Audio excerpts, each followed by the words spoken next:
Ora, sejam muito bem-vindos a mais um Conversas à Solta.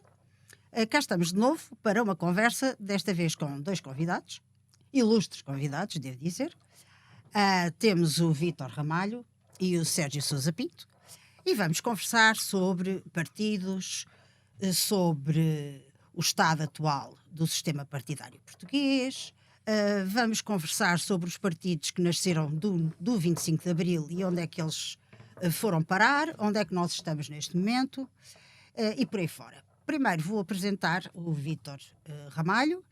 É licenciado em Direito pela Faculdade de Lisboa, foi secretário-geral da UCLA, foi o seu último, foi secretário de Estado do Trabalho no governo do Bloco Central, consultor da Casa Civil do Presidente da República, secretário de Estado adjunto do Ministro da Economia, etc, etc. Vou abreviar isto.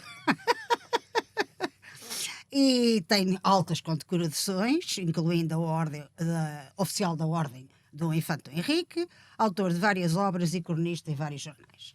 O Sérgio Sousa Pinto é jurista, deputado à Assembleia da República, presidente da Comissão de Negócios Estrangeiros e Comunidades Portuguesas, foi secretário-geral da JS, foi eurodeputado, regressou à Assembleia da República em 2009 e em outubro de 2015 demitiu-se do Secretariado Nacional do PS por não concordar com a estratégia de António Costa de tentar formar governo com o Partido Comunista Português e Bloco de Esquerda.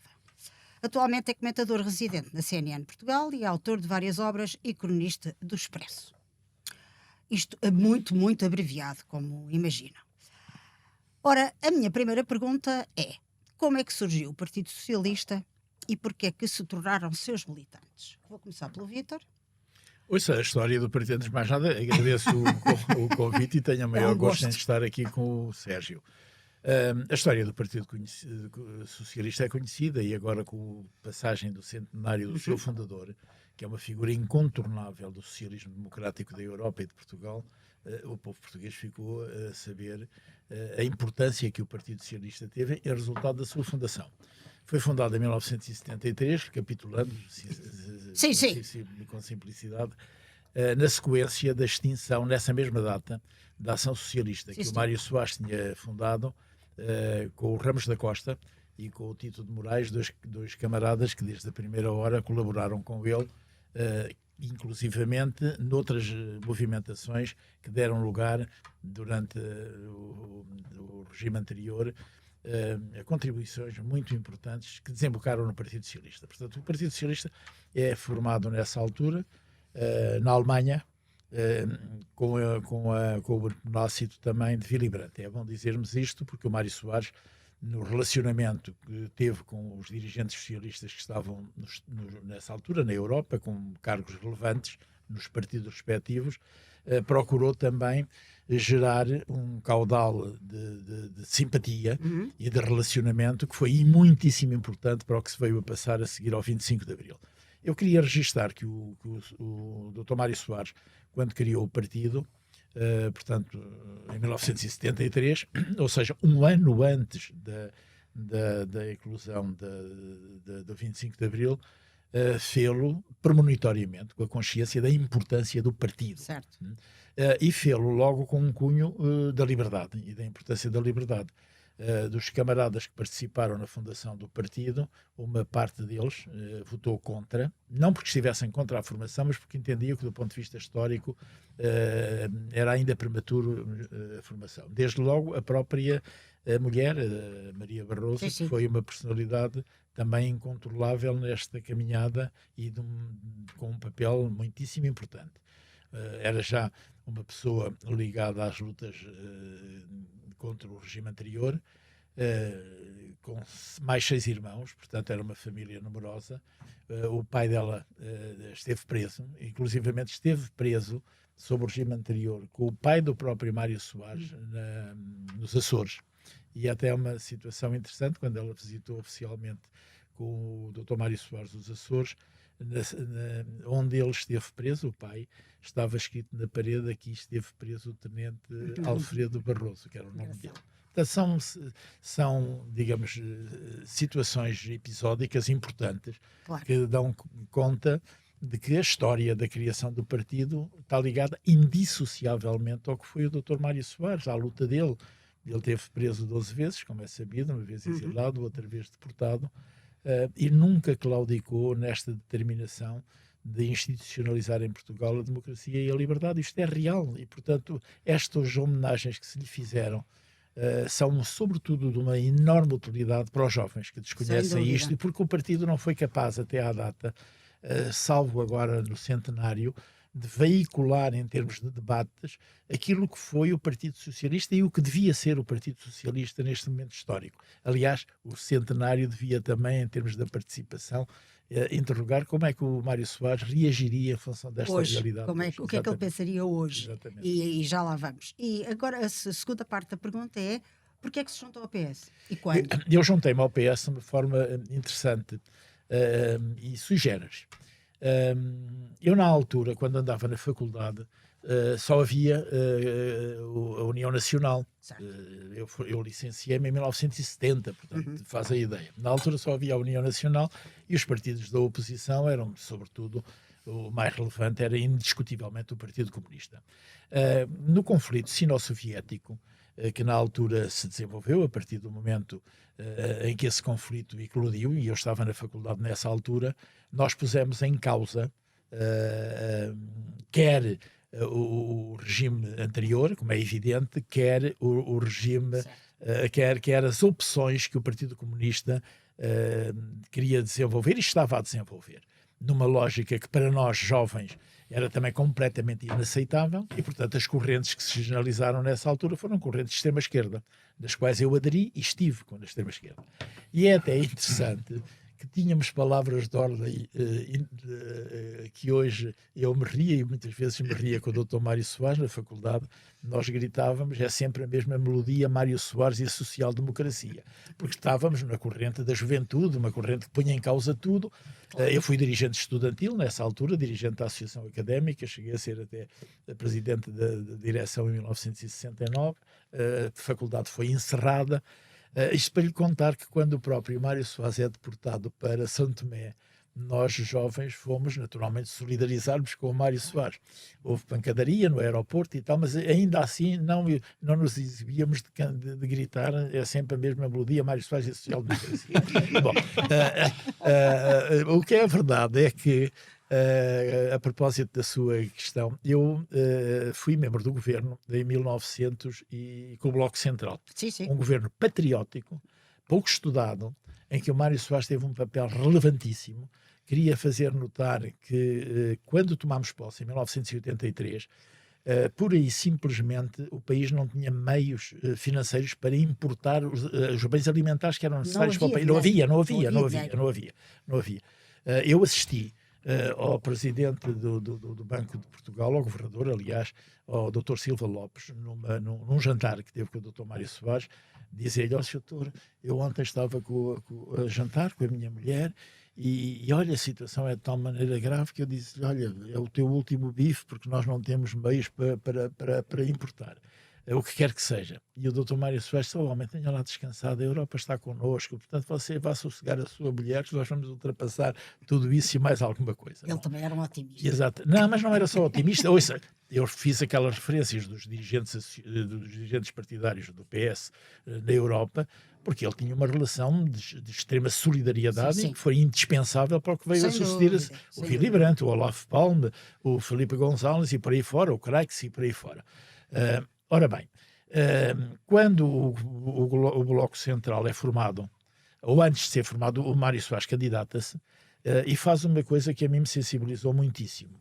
Pura e simplesmente, como se tinha candidatado autonomamente o partido, e não em coligação, ele não aceitou deixar de fazer, aliás, tomou como prioridade fazê-lo, ao escutar todos os militantes se achavam que o partido devia coligar-se ou não. E isso sensibilizou-me profundamente, porque isto é o respeito pela democracia, o respeito pelo Partido Socialista e a consciência que ele, apesar de ser o homem que era, tinha que dar, digamos, voz ao partido, porque ele era secretário-geral do partido. E assim foi. A maioria dos militantes responderam positivamente: sim senhor, Tanto que eu, mais tarde, quando se formou a Geringonça, escrevi um artigo a dizer que era difícil compreender que esta linha do Soares, que é uma linha de respeito pela democracia e pelo Partido Socialista, não tivesse sido auscultado, com a agravante ainda por cima do partido ter ficado em segundo lugar nas eleições e não ter ganho, portanto, as eleições, isto é uma realidade. O Soares chama-me para o governo através de um grande amigo que eu tinha, que era o António Janeiro, talvez o sindicalista de maior referência da história do Partido Socialista, e teve um contributo enormíssimo na solidificação do movimento sindical democrático. Chama-me e eu, na altura, com esta veia que vinha da faculdade ainda, embora já passado uma série de anos, já estava a advogar, era conhecido muito no mundo do trabalho, porque era advogado do mundo sindical, de todos os sindicatos, quer da UGT, quer da Inter. Isso talvez na minha maneira de ser. O Soares chama-me e eu digo ao Janeiro, isso é impossível. Epá, eu tenho uma concepção, ainda preservo que isto é um governo burguês, pá, eu não posso, isto é rigorosamente a verdade, eu não posso entrar de maneira nenhuma e tal. E ele diz, se não podes entrar é uma chatice, e vai à minha casa até às 3 da manhã. Vai até às 3 da manhã e diz-me, tu és conhecida aí no mundo do trabalho, és advogada, a malta precisa de um tipo, pá, claro. A coligação que vai ser feita é com o PSD, pá, o governo já está praticamente constituído, vai entrar o Amândio de Azevedo como ministro, a Leonor Beleza, secretária de Estado, o Rui Amaral, secretário de Estado da Formação, e do trabalho tens que ser tu, pá, tens que ser tu. E eu tinha aquela metida na cabeça ainda, por favor da juventude, disse, nem penses nisso, isso é impossível. Bom, e às 3 da manhã ele entra para o carro, eu saio de casa, entra para o carro Datsun, um carro que ele tinha, e ele diz, é a tua última palavra. Eu digo, pá, então indica-me aí 3 gajos para nossos, tal. E eu lá lhe indiquei. Bom, pouca sorte do diabo da minha parte, ou muita sorte, não posso, pura e simplesmente ao fim de 6 meses o tipo que eu indiquei tem que sair do governo. Por razões que não vale a pena era aqui estar. Bom, e ele diz, agora estás tramado, pá. O Mário Soares disse-me que tu tens que aparecer lá em São Bento para ele falar contigo. Bom, e eu, sei lá, não estava entre a espada e a parede, lá vou eu para São Bento, estava lá a secretária dele, a Osita, que ainda hoje é a secretária da Fundação, e diz-me, Vítor, vou ali levar-te para dentro para Mário Soares. E quando eu entro, o que é um homem conhecer o ser humano, estava de pé a discar, porque aquilo na altura os telefones eram daqueles discos. Pois, claro. Cumprimentou-me, disse, sente-se aí e tal, e continua a discar. E olha para mim e diz assim, eu só falta o nome para acabar de discar. Estou a falar para o Amândio de Azevedo, que vai ser o ministro, que é o ministro do Trabalho. Você já sabe que tem que ser secretário de Estado. Portanto, se você disser, é o último nome, eu estava para dizer que na outra vez, olhei para ele, o tipo diz que, mano, só um segundo, Vítor, como é que é? E eu disse, não posso deixar de ser seu secretário de Estado, pronto, é meu, é dele. Amândio, está aqui o Vítor Ramalho, ele vai aparecer aí, é o novo secretário de Estado. E o Amândio diz-lhe qualquer coisa e ele diz assim, não, pá, vocês querem sempre meter gajos que não são nossos. Não, esse não dá. É o Vítor, a que horas é que pode lá ir? E foi assim que eu entrei para o governo e hoje depois me tornei, digamos, sempre com ele na caminhada. Que é engraçado. E tu, Sérgio, como é que foi? Foi o quê, a tua história de entrada no PS? Como é que tu olhaste para o PS quando ele apareceu? Bem, tu não te lembras de... Bem, quando o PS apareceu, eu ainda não tinha completado um ano. Exato, isso não te lembras. O Vítor era licenciado, ainda estava na Medicina Alfredo da Costa. Não, no hospital particular. Sobre a minha entrada para o PS foi a coisa mais simples. Não conhecia ninguém no PS, portanto dirigi-me à secção da minha residência, que era Almeida de Reis, bati à porta. É para grande Palmeiras, com certeza, no meio dele. E foi assim que entrei para o PS, bati à porta, tirei os papéis e ficaste PS. Sim, mas eu sou de uma geração um pouco particular. Eu com 12 ou 13 anos, o meu objetivo era entrar para o PCP. Pois claro. Convém esclarecer. Também uma história tão turva como aqui do Vítor. Claro. Eu andava, tu és da esquerda, da extrema esquerda. Extrema esquerda. Mas eu era um da homem. RPAC, Resistência Popular Anticolonial. Pronto. Não, essa não me lembro. Não, era do MRPP, era para os soldados e marinheiros pobres. Na faculdade de Exatamente. Direito, não. Sim, mas era um partido que era um satélite do PS. Exatamente, O PS exatamente, deu mais que poder, que fosse para combater o PCP. Exatamente, era. E foi mesmo. Eu não, eu cá estava, eu tinha 12 anos, na altura do governo do Bloco Central, o meu amigo que era Estado, eu era contra aquilo, não é? Porque Mas claro. o resto da minha vida da burguesia eu ainda não. E então, demorou mais tempo. E portanto, quer dizer, com um miúdo de 12 anos que eu conheço o governo do Bloco Central, era uma normalidade. Certo. E eu, portanto, era tudo muito. Meus amigos eram do PCP. Estamos antes do Muro de Berlim, da queda do Muro de Berlim. Mas chegaste a filiar-te no... Não cheguei. Não cheguei. Tive uma. Era simpatista. Pronto. Para já, com 12 anos, ninguém entra para lado nenhum, não Pois não. pode, não é? E eu lembro perfeitamente que nós íamos à Feira do Livro, a minha mãe dava um pequeno orçamento, e o meu irmão, para gastarmos em livros. O meu irmão inteligente ia comprar livros bem desenhados, e o burro ia para a banca do Avante e comprava o partido com paredes de vidro. Depois lia cuidadosamente. Ficava horrorizado com a regra do ouro. Não sei se te lembras que era a regra do ouro, que a maioria operária nos órgãos. E eu que não era de distração operária, pensava, mas porquê é que eu vou ser discriminado? Um comunista como eu. E Só porque não sou operário. depois, depois foi a interação com o PCP. Depois eu fui eleito presidente da Associação de Estudantes contra o PCP. Mas antes disso, nós fazíamos parte de uma coisa na altura, que era um movimento de estudantes contra a lei de acesso, que era por causa da PGA. Quem se lembra? E era uma prova que pretendia avaliar e que isto contasse para efeitos de entrada no ensino superior a cultura geral das pessoas.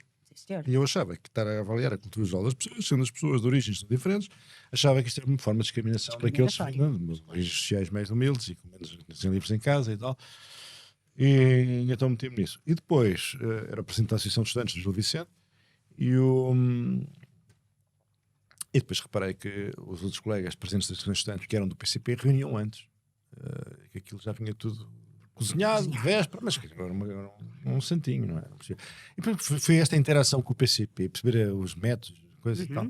Tudo aquilo, eu era um tipo já libertário, pequenino, vinha numa escola, os meus pais eram homens de esquerda, socialistas e tal, não tinha nada a ver com o PC. Eu vinha do Jardim Infantil para esta loja, que era uma escola libertária, também, e tal. De repente, aquela coisa do PCP, eu era visceralmente contra aquilo, quer dizer, não tinha nada a ver com aquilo, não podia adaptar, não podia ser digerido por aquilo. Exato. E, portanto, nem sequer tinha chegado à maioridade, já estava horrorizado com o PCP. E então, como era um jovem muito teórico, eu dizia, bom, agora que renunciei às minhas aspirações, agora que vi o que é isto, deixa cá ver o que é o Partido Socialista, que é o vizinho do lado. Então fui ler os testes. Mas não havia testes, que o Partido Socialista não tem grandes testes. Mas havia duas coisas, havia uma ou duas coisas. Havia um teste relativamente recente, publicado numa revista, Socialismo e Futuro, do Vítor Constâncio, que era justamente esse o título, Socialismo e Futuro, ou Futuro do Socialismo, uma coisa assim desse género. Onde ele avaliava com grande, enfim, profundidade teórica. Sim. Eu, como jovem escolástico, gostava de papéis e teoria. E dizia que a crise do socialismo democrático não é uma crise de valores, é uma crise de instrumentos. Ele explicava as grandes transformações nas sociedades industriais e pós-industriais e a dificuldade de encontrar uma base social de apoio. Lembras-te dessa coisa toda atrás desse tempo? Bom, então eu disse, pá, isto é mesmo território. E então lá fui eu para o Partido Socialista, bati à porta e entrei. Muito bem.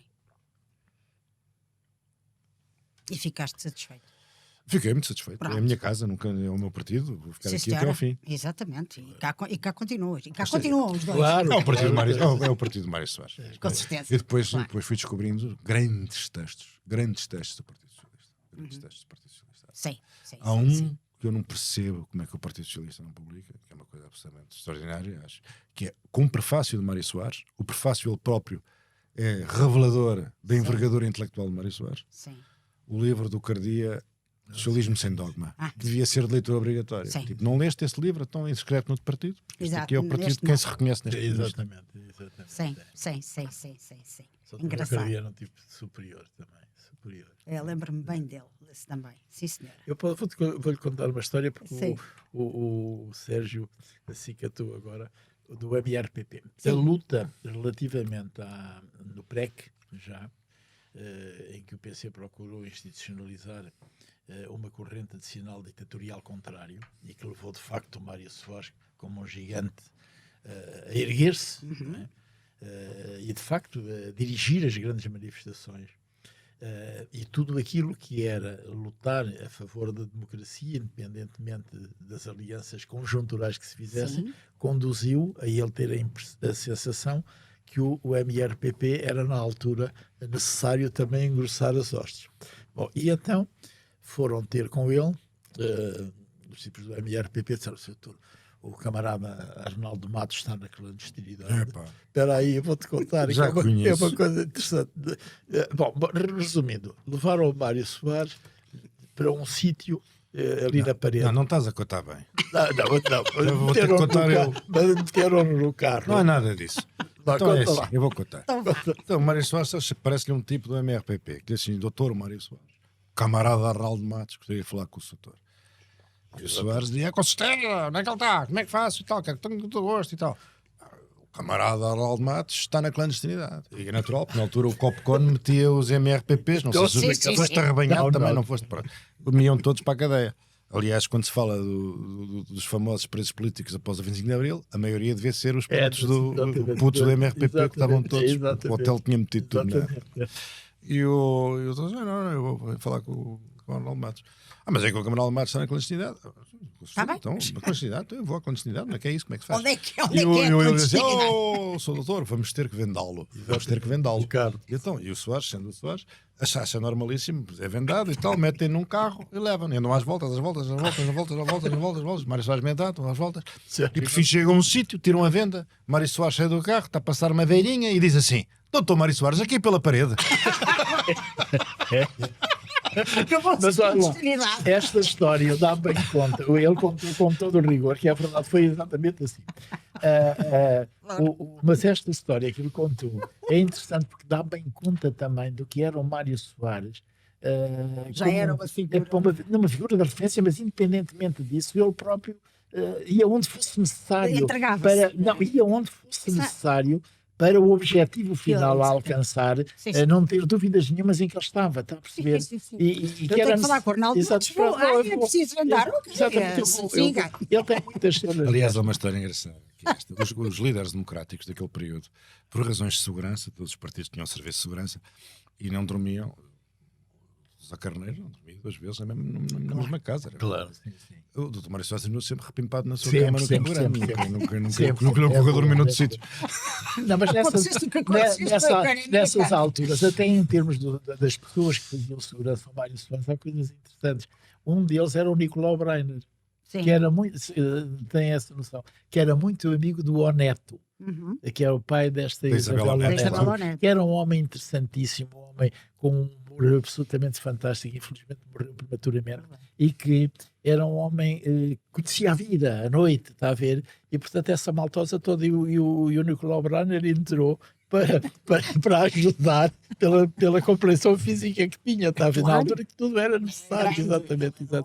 Um homem grande. Aliás, agora por falaste no Nicolau Breiner, o Mário Soares dizia assim: essa coisa dos intelectuais, olha, vou-lhe dizer uma coisa. Naqueles anos decisivos, eram todos do PC. E depois acrescentava: só tínhamos o Raul Solnado e a Sofia. Naturalmente teríamos mais, mas isto era... era o que ele dizia. Só tínhamos o Raul Solnado e a Sofia. Mas isto dá bem conta, Sérgio, quando ele constitui o partido, um ano depois dá-se a Revolução. E como é que foi possível, a não ser por mercê da determinação do ideário do Partido Socialista, em conformidade com o que as pessoas pensavam, converter-se num partido de massas? Não, conversa num partido de massas por uma razão muito simples. Sim, mas podes falar sobre isso. Mário Soares, antes do 25 de Abril, ele explica aos seus camaradas da social-democracia europeia, ao Olof Palme e a outros, que o Caetano vai cair. O regime vai cair. E todos dizem: mas és maluco, este regime não vai cair, isto não dá. E só dizia: não, isto vai cair. Quem tinha razão era ele, de facto. Caiu. Exatamente. Teve essa capacidade de antecipação. E pronto, e o que faz o partido, um grande partido nacional, é o Mário Soares vem para Portugal convencido que, à semelhança do que acontece pela Europa toda, nós estávamos condenados a ter um grande partido comunista e um pequeno partido socialista. Ali. Exatamente, como na Itália, por exemplo. Como na Itália, com o Neni. Exatamente. O que acontece em Portugal é a experiência, são os 2 episódios, um contou António Campos, muito engraçado, do soldado Bruno, que é uma maravilha, quando o gajo percebe realmente isto vai descambar e vamos... E foram Os ao militares funeral. estão a comboiar-nos para o comunismo. É quando ele percebe que isto está numa dinâmica, que os partidos democráticos não comunistas, da esquerda não comunista, e os demais, não têm Isso não tem foi viabilidade. antes da manifestação muito antes. E a outra coisa é aquela conversa famosa com o Dr. Cunhal, quando o Dr. Cunhal lhe diz ainda há um caminho que podemos fazer juntos. Como quem diz, vocês vão se aguentar uns Claro. tempos e depois vão ser engolidos, porque vamos ter aqui um regime partido único. Claro. Exato. E é aí que Mário Soares Percebe? não só percebe, como contra Calcular todas as tantas probabilidades e diante de circunstâncias completamente adversas diz, não, nós vamos Claro, é resistir. aqui, exatamente. Nós vamos resistir. Depois vai aos Estados Unidos e está com o Kissinger, e o Kissinger diz-lhe, você fica aqui, você vai para lá, vai ser preso, e você Exato. vai ser aqui professor numa faculdade, uma coisa qualquer, a gente vai arranjar uma coisa, você não volta. E ele diz, não, eu volto e vou combater e vou vencer. E, portanto, o Partido Socialista é gigantesco, torna-se um partido gigante, enorme. Sim. Porquê?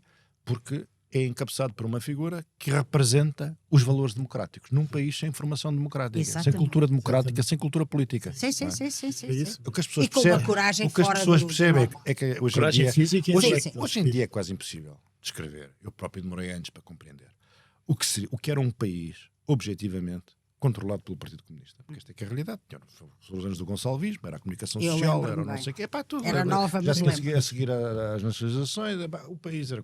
E o resto do país estava intimidado. Ele existia, mas estava intimidado. Estava. Não, E, e os portanto, quer dizer, dirigentes estavam fora, até o Sá Carneiro Carneiro estava doente, estava em Londres foi e tal. para... Sim, estava tudo E fora. eu- Eu tive que ir para fora. Sim. também. E, portanto, o que Mário Soares faz, e eu estou absolutamente convencido, e posso estar enganado, e certamente vou ser desmentido por pessoas com muito mais autoridade do que eu, porque na altura estava no infantário, mas a verdade é que não tinha havido 25 de novembro.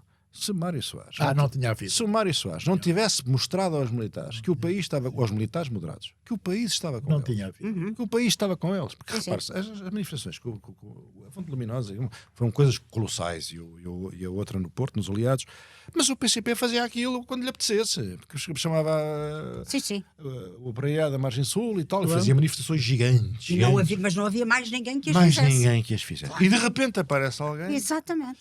Ou seja, que não tem a sorte do Exatamente. Spínola e da maioria silenciosa, e o PC volta a tentar fazer barricadas para impedir a manifestação, Ou seja, e aquela As gente entradas das consegue ruas, reunir-se, cercou vai, tudo. chama paranoico. Exatamente. As pessoas dizem assim. Eu às vezes pergunto, mas porquê que não há imagens da Fonte Luminosa, só aqueles bocadinhos mínimos? É muito simples, porque a RTP era controlada pelo PCP. Controlada Não pelo há PCP. imagens da Fonte Luminosa. Não há imagens da Há Fonte muito Luminosa. poucas, há aquelas. É aquela coisa que é o Soares a chamar paranoico ao Vasconcelos. exatamente. E aquela grande manifestação é um sinal às Forças Armadas e aos moderados das Forças Armadas, que sabem melhor que ninguém para onde é que isto está a caminhar, e ele diz, o país está convosco, o povo não quer uma ditadura comunista. Ó, Sérgio, nós temos que... O que estás a referir tem que ser precisado apenas numa questão que dá bem conta do que Sim. nós estávamos a viver. O cerco à Assembleia da República foi feito 13 dias antes de 25 de novembro. É mesmo verdade.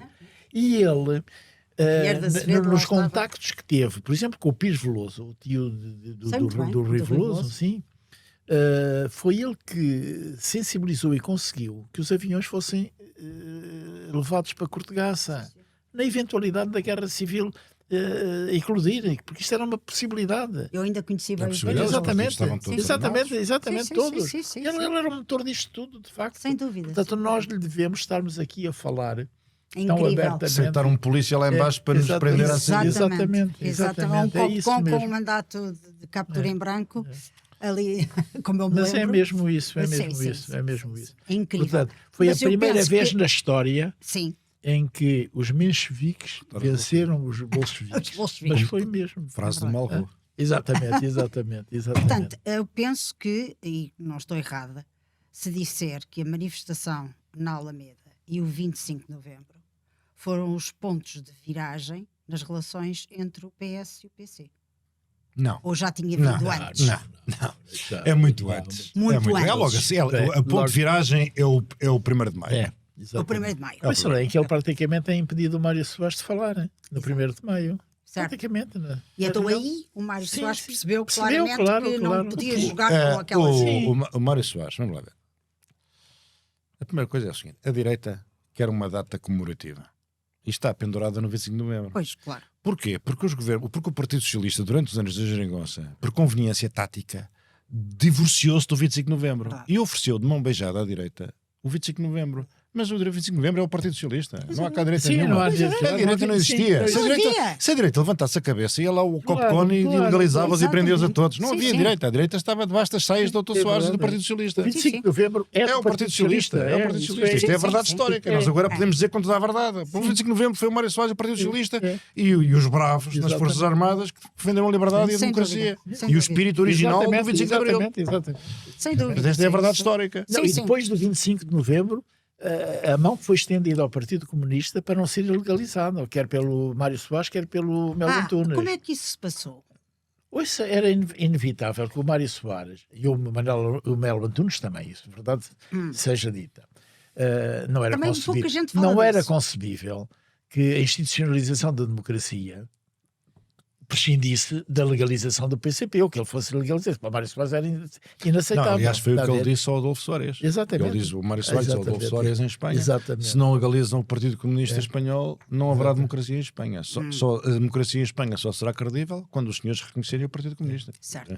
E não é só isso. É que convém pensar que em 1965 tínhamos chegado a um estado pré-confrontacional de tal ordem que toda a gente sabia que ia haver um golpe, toda a gente sabia que vinha um enfrentamento, mas ninguém sabia o que era. E o Mário Soares também tinha medo da extrema-direita. Convém esclarecer que havia um país calado que mais cedo ou mais tarde ia reagir. E havia medo disso. E o Mário Soares também tinha noção de que, o quê? Nós precisamos do PCP, porque se vem a extrema-direita, nós precisamos do PCP. O PCP é um ator fundamental. Não é? A própria concepção que ele teve para integrar a direita, para não cair na extrema-direita, levou-o a que o segundo governo constitucional tivesse integrado 3 pessoas do CDS, que foi o Rui Pena, o Basílio Horta e o Vítor de Sá Machado, os 3. Sim.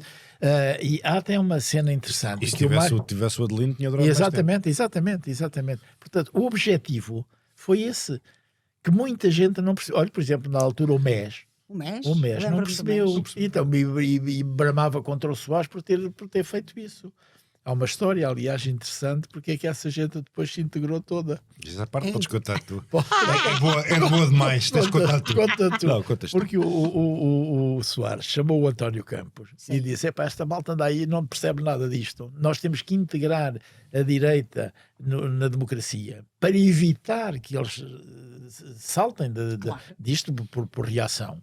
E, portanto, vais chamar os tipos do MES e vais dizer que tem 10 dias para se integrar no PS. Não, mas deixa-me só explicar isso. Ele diz assim: eu tenho que fazer uma coligação do CDS e preciso daqui um chapéu à esquerda. Portanto, eles vinham equilibrar. Exato, eu tenho um mês, agora preciso de um. E a partir daí o Campos lá cumpre a tarefa. Certo.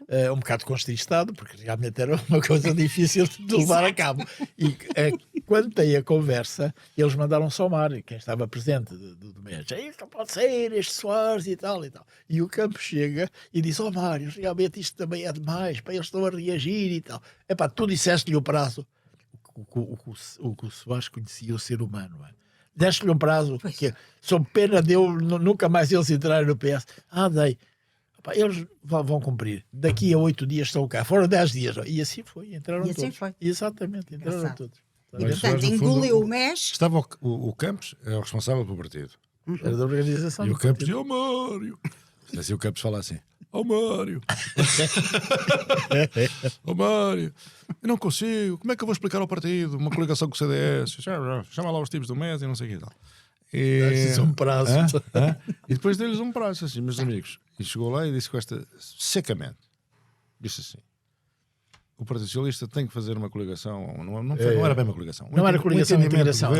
Com o CDS. Há militantes que têm que entrar. Há militantes que CDS, tal. E eu preciso aqui de um contrapeso à esquerda. De modo que os senhores têm as portas abertas do Partido Socialista. Fazem favor de todos de aproveitar e entrar. Na certeza que se não entrarem neste prazo, nunca entrarão.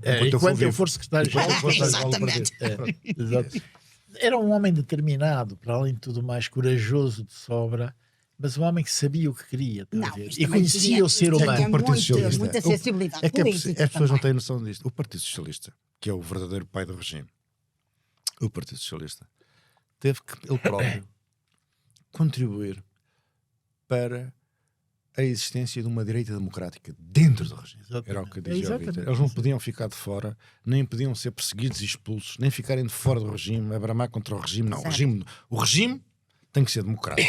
E a democracia requer uma direita democrática. E nós temos de trazer uma direita democrática. Como é evidente, a direita, na altura, não sabia, diante do que se estava a viver, não sabia se ia ficar no antigamente, se ia passar para o novo. Claro. Quer dizer, era preciso ancorar a direita no regime. Certo. Era preciso que os partidos da direita democrática recrutassem o país antidemocrático da direita. Ou seja, O país salazarista tinha que se filiar na nova direita democrática. E fiz-te. E E faz todo o sentido. Houve lá, e foi isso que impediu que sempre, em função da ação que ele desenvolveu, a extrema-direita nunca entrasse no Parlamento. Nunca. Esta história do Chega tem que ser Pois, muito... e muito vamos porque acabar por chegar lá, não ouça, é? vamos lá ver. A partir do momento em que o PS não houve o partido relativamente à audição que era necessária para uma coligação, Para a ou pelo menos para o apoio que dois partidos que não entravam no governo, mas que iam dar ao PS, e deram. A partir do momento em que isso não é feito, Exato.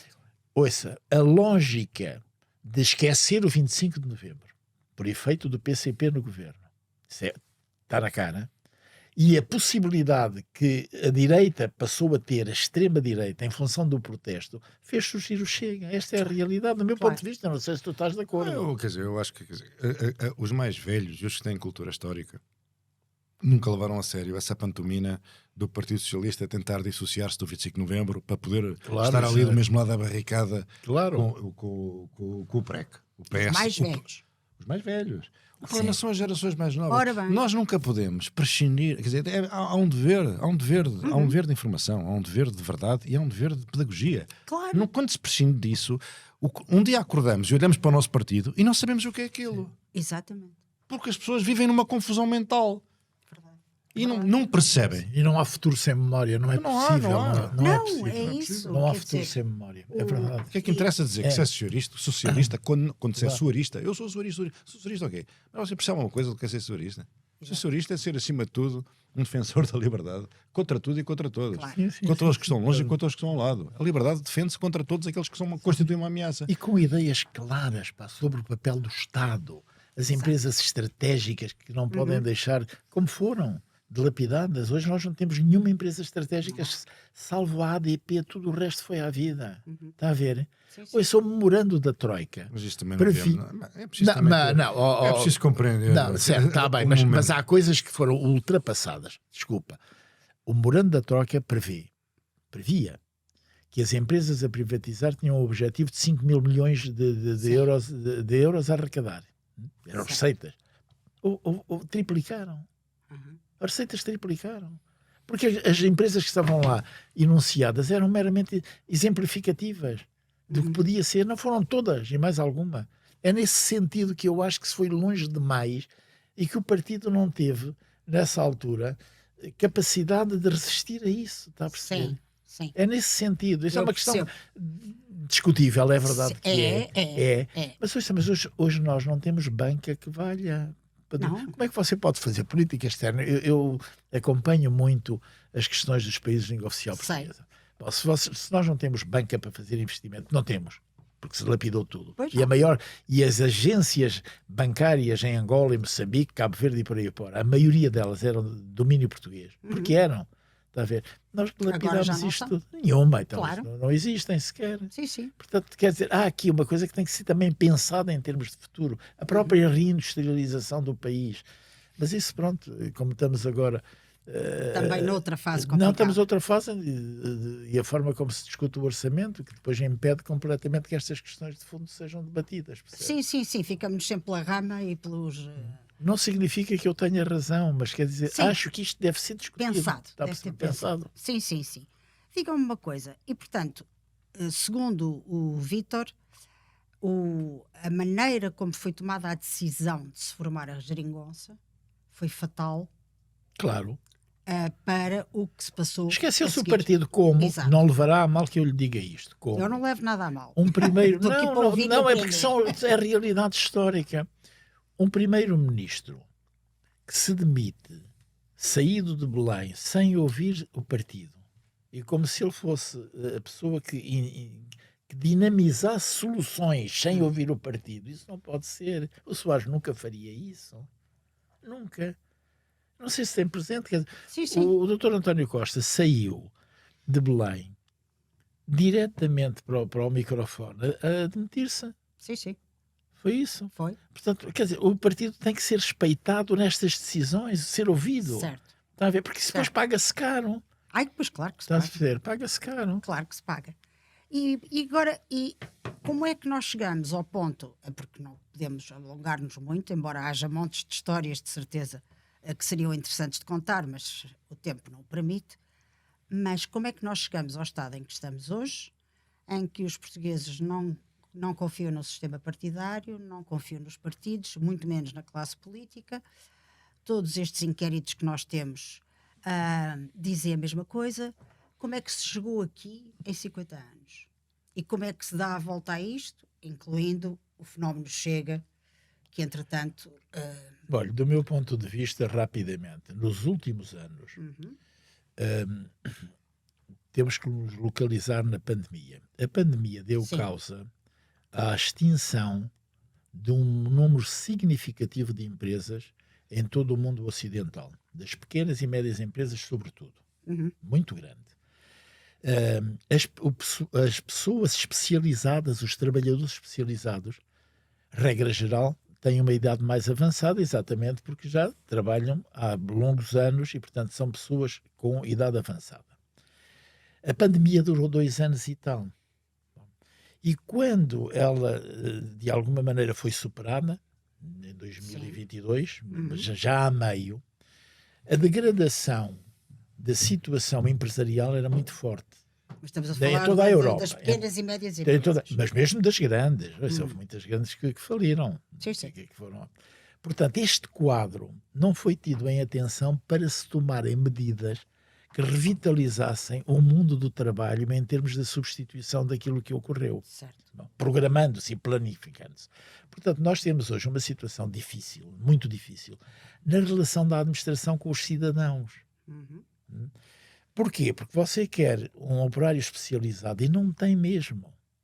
Não tem mesmo hoje em dia. E, portanto, as empresas retraem-se. Isso leva também à subida dos preços, inevitavelmente, da construção civil, de tudo o resto. Está a ver? Claro. E estamos aqui num imbróglio muito grande, mas mesmo muito grande, porque não houve planificação.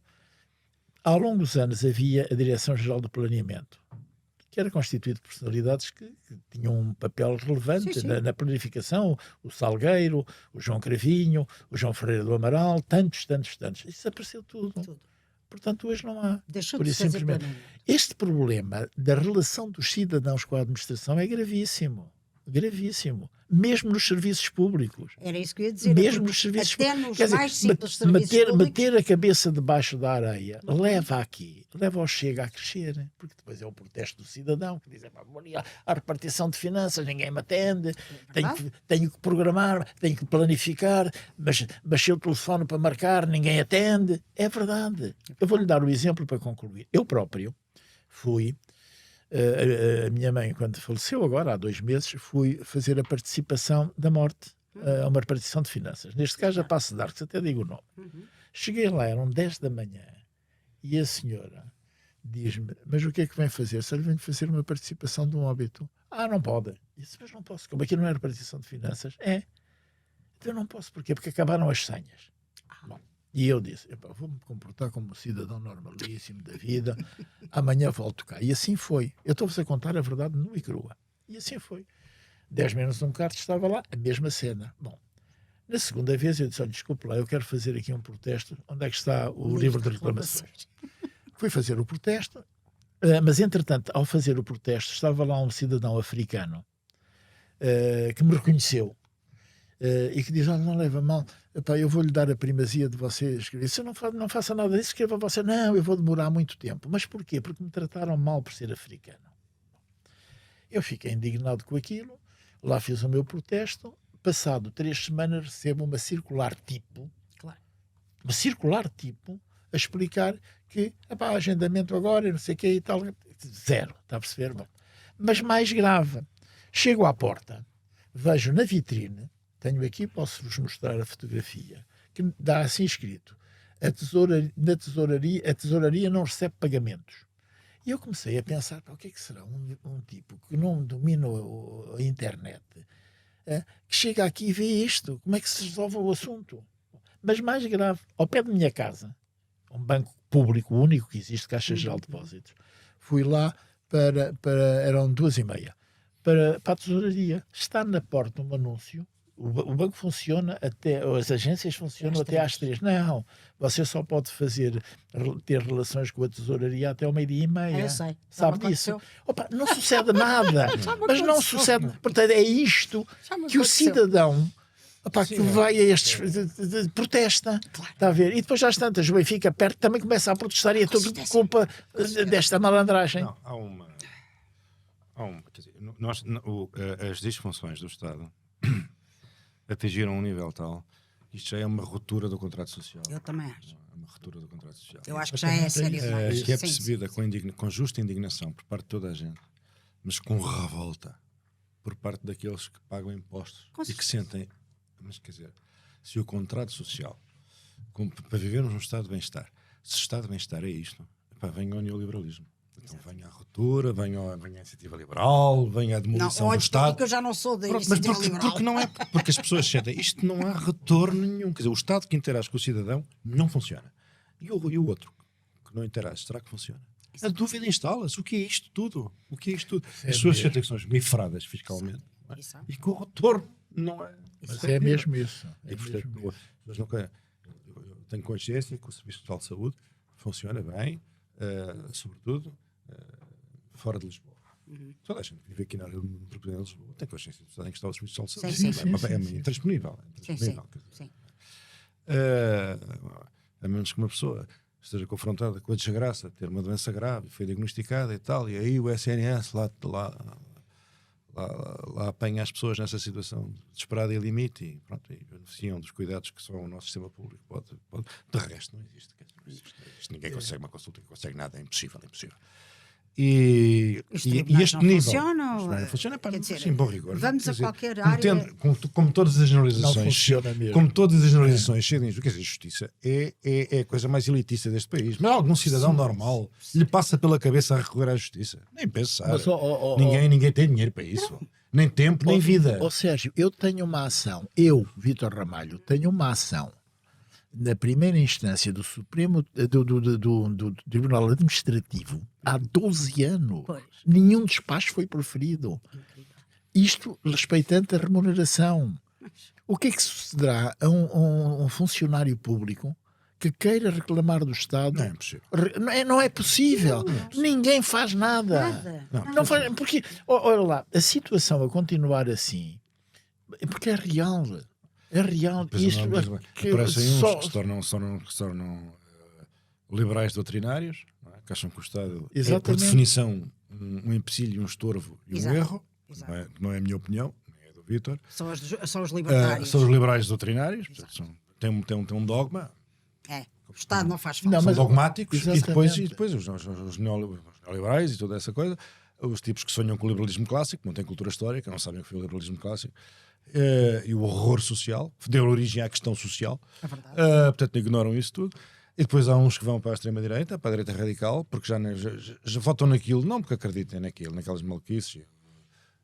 O Dr. Ventura diz que viu os pastorinhos de Fátima, estava aí a caminho do continente e apareceram os pastorinhos e ele é um servo de Deus e coisas. E os imigrantes são a causa da nossa desgraça coletiva, enfim, só disparados, mas não é porque vão nessas simplicidades, é porque querem vingar-se. Aquilo é uma vingança, é o instrumento da vingança divina do povo contra um sistema que lhe falhou. Contra um sistema que lhe falhou. Quer dizer, e portanto, o que é preciso é perceber como é que se faz. Como é que se faz? Como é que se faz para restaurar? Exatamente, como é que se restaura o contrato social? E agora vou voltar à questão que ficou pendurada, que não respondi, da geringonça. A minha objeção à geringonça tem a ver com o seguinte: me pareceu-me que o Partido Socialista, não, era uma evidência. As eleições legislativas são eleições no nosso país fortemente personalizadas, tão personalizadas que isto é uma evidência. Nós vivemos num regime presidencialista de primeiro-ministro. Isso é uma coisa que para mim é uma evidência. Está em linha com a minha experiência, é uma coisa empírica. Eu sei que é assim. O centro do poder é o primeiro-ministro. Tanto assim, uma série de figuras que exerceram funções de altíssimo nível neste país e que foram primeiros ministros, não estão interessados na magistratura presidencial. Não estão porque intuíram que o centro do poder é o primeiro-ministro. E, portanto, não querem agora andar a fazer... O exercício da função presidencial também é caracterizado por cada titular. Claro. E esta última caracterização, digamos Sim. assim, não abona especialmente em favor da função. Portanto, é o reconhecimento que o vértice do sistema é o primeiro-ministro. Evidentemente, nas eleições legislativas é importantíssima a personalização do candidato. E o PSD ganhou as eleições. Isto é um facto que não há forma de dar volta a isto. Agora, aliás, note-se como... E foi o PSD que ganhou as eleições. O meu problema era uma objeção de princípio. Nós não ganhamos as eleições. O povo foi chamado a votar e nós somos democratas. E esta é a vontade do povo. Exatamente. E depois apareceram uma série de teóricos. Para mim foi um momento de grande desapontamento, aliás. Com a minha família política, não só do Partido Socialista, como toda a esquerda, cultural, sociológica, intelectual, a maneira como se abandonaram esta narrativa falaciosa. Como é que não perceberam que as regras de fair play democrático eram sacrossantas para pessoas como a Dr. Soares? Essa é a grande questão. Aliás, note-se agora, quando o Dr. António Costa vai para... diz que, enfim, quando se perspectiva um cargo europeu, o Presidente da República diz: não, foi o senhor que venceu as eleições, esta vitória é sua. Se o senhor sair, a legitimidade política cai. Ou seja, passamos de um paradigma em que o candidato era nada e os partidos eram tudo, para um paradigma em que o candidato é tudo e os partidos não são nada. E eu devo dizer que a mais honesta das perspectivas é do Presidente, porque, como é evidente, as pessoas votam no Primeiro-Ministro. O resto é uma falácia, é uma narrativa falaciosa que não tem adesão à realidade. Votam no partido, isso existe. Votam porque as pessoas têm a sua família política, têm a sua casa ideológica, têm as suas afinidades, as suas escolhas e tal. Mas a figura do Primeiro-Ministro, num sistema como o nosso, é absolutamente crucial. Eu queria só dar uma nota relativamente à razão de ser, porque é que ficarei sempre socialista. Não, é importante, porque eu acho que se houvesse dúvidas a alguém, eu nunca tive. A pandemia demonstrou que é completamente errado que a menos Estado corresponde melhor Estado. Porque se não fosse o Estado a resolver o problema dos mais desfavorecidos, das próprias empresas em dificuldades, das questões da prevenção da saúde, da intervenção no próprio combate à pandemia, isto era impossível de ser resolvido. Essa situação legitima o que eu lhe disse há pouco relativamente às empresas também estratégicas sob o domínio nacional e ao papel das funções soberanas do Estado. Neste momento, as funções soberanas do Estado estão inquinadas. Está inquinada completamente a justiça. Completamente a justiça. A própria saúde em determinados setores regionais também está muitíssimo. Está a ver? A própria política externa. O que nós podemos ser... Está a ver? E que não somos. E que não somos. No triângulo, por exemplo, da relação do contributo para a Europa, na relação Euro-Atlântica e África. Está a ver? Tudo isso está diluído. Porquê? Porque agora são respostas à bolina. Eu percebo. Agora, eu, como liberal que sou, estou perfeitamente de acordo com tudo o que acabou de dizer. E sou uma liberal. Porque eu sou uma liberal que acredita que o Estado tem que existir. Mas é preciso ser dito o que eu disse, percebe? O Estado tem que existir. O Estado tem que existir, porque o liberalismo entrega a si próprio e destrói-se. Ou seja, o liberalismo vive de quê? O liberalismo vive da capacidade da sociedade de gerar gente altamente qualificada. Isso não é possível sem investimento público. O liberalismo depende de uma justiça que funciona. Isso não é possível sem investimento público. O liberalismo depende de um sistema de saúde que funciona. Isso não é possível. Quando se escolhe a alocação de investimento, tem-se em consideração tudo isto. E isto chama-se social capital. O social capital que uma sociedade constrói, investindo em si própria, é fundamental para o fazimento social liberal. Se não voltamos ao século XIX, alguém quer regressar àquilo? Não. Alguém quer o exército industrial de reserva, como dizia o Marx? Aquilo interessa a alguém? Exatamente. Agora, só queria terminar perguntando qual é a vossa opinião, neste momento com o quadro que temos, que é este, como é que se esvaziam os populismos ou como é que se gerem os populismos? Olha, do meu ponto de vista, reforçando o Partido Socialista, por estranho que lhe pareça, certo. Sem reforço do Partido Socialista não haverá alternativa, não sei se já viu. Porquê? Porque isso continuará com o Chega, não é? Portanto, e para reforçar o Partido Socialista é necessário termos um rumo de marcha e uma relação com os cidadãos direta E acha e que com o uma Partido estratégia. Socialista hoje E é capaz de necessário, fazer isso? ouça, Neste momento. os dirigentes do Partido Socialista têm que saber ouvir. E esta experiência agora do centenário do Mário Soares é uma boa altura para se repensar isto tudo. Mas ouvindo de facto, ouvir é ouvir, ser humilde, aceitar que se tem que Certo, fazer qualquer certo. coisa. Sem Partido Socialista, o risco é, Partido Socialista forte, o risco é muito grande. Para todos os partidos. Certo? Para todos os partidos da alternância do poder, se quiser que eu lhe diga isto. Ouça, vai haver agora eleições e termino já autárquicas. Sim, sim. Se o Chega tiver uma percentagem minimamente expectável que tenha, ao arrepio do que teve anteriormente nas autárquicas, Sim. A situação vai se complicar muitíssimo para todos. Está a ver? Para todos. Porque atempadamente não foram feitos os trabalhos que deviam ser feitos objetivamente. É o que eu acho. E nós sabemos que não estão a ser feitos, não é? Pelo menos temos essa sensação. Não vejo muito. E o que é que tu achas, eu Sérgio? quando vejo pessoas a votar no Chega, ou mesmo a não votarem de todo, ou até a acharem que é um grande inconveniente exercerem o direito de voto e quererem votar através do telemóvel. Sim, sim. Eu só penso nos desgraçados que durante anos resistiram à ditadura, foram presos, lutaram pelo direito a votar, e sinto uma espécie de vergonha, sinto uma vergonha. Pelas pessoas não terem orgulho de chegarem àquele dia para não e irem perceberem, sair de casa e fazerem O orgulho, aquilo é um grande momento É um privilégio, cívico, é um é um privilégio. momento que se Sim, reveste de sim, uma grande sim. solenidade. Sem dúvida. Porque esta ideia absolutamente revolucionária, idealista e romântica e tão abstrata, naquele momento, todos serem iguais diante da urna. Todos, o rico, o pobre, o inteligente, o pateta, quer dizer, gente vem de todos os cantos da vida e naquele momento somos todos, diante da República, somos todos iguais. E depois aparecem uns que acham que isto é como mandar vir hortaliças do continente, querem votar no telemóvel enquanto estão a ver a Netflix. Isto tudo causa-me uma tristeza. E penso, realmente há pessoas que não merecem a democracia. Não merecem. E desonram todos aqueles que por ela lutaram e sacrificaram. Concordo contigo. E isso enche-me uma melancolia É tristeza. gigante. É tristeza mesmo. E como é que isso se resolve?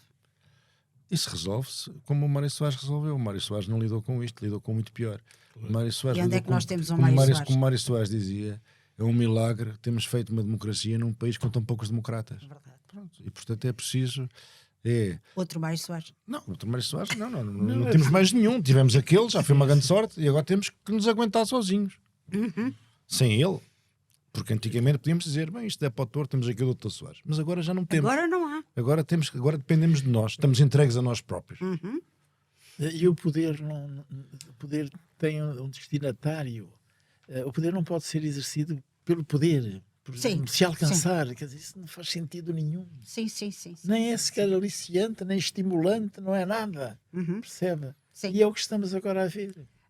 A sensação que eu tenho, e que penso que foi isso que acabou de dizer em outras palavras, é que se governa pelos votos da próxima eleição e não a bem do país. Exatamente. Não é? Exatamente. Pronto. E depois há surpresas. Exato. Porque se pensa que uma maioria absoluta, quando não se governa para o país, fica eternamente. Não é possível. Exatamente.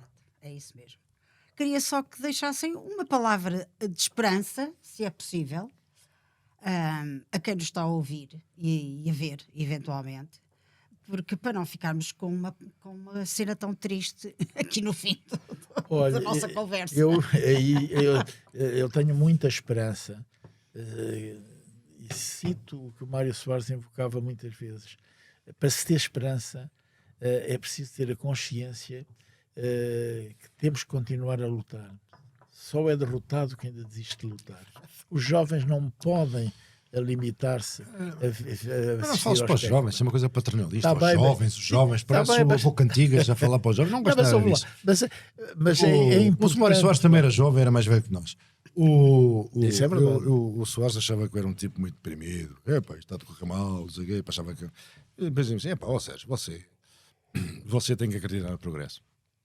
Você tem que acreditar no progresso. Porque você não faz ideia o mundo em que eu nasci. É isso que é preciso ter É presente. verdade, é verdade. Ok. Muito obrigado aos dois. Obrigado nós. Foi um gosto tê-los aqui. E nós, até breve. Obrigada.